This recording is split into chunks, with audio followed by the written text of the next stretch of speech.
You mean it?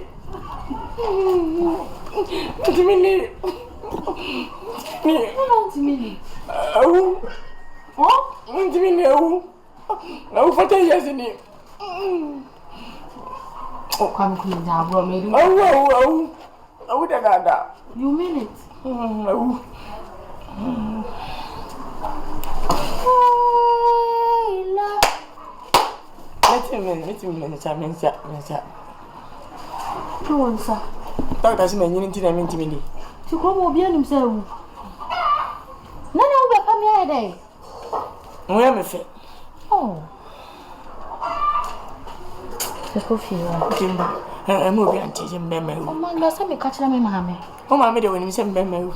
Ah! Send me back a man in the Quadana. What? I know you. Mamma. I check. You spoon and I can make one member comment in the Quada. Oh, no, Bemmer to me. And you meant to patch your movie auntie. Jibber, never father of home. Remember, I scared to be a movie auntie and Bemmer. Now, what's the matter? I didn't tell me to me no one. The Bajem, a woman and I. And somebody meets me at Ratanaso. And Sally. And yes, I'm like a glass of the Metanaso. And I'm Mamma was like a man and mammy. I say no big plan coming home. Ninum Klum Henny, and yet you man what you these are. Tis a Benny day. Who's him called India?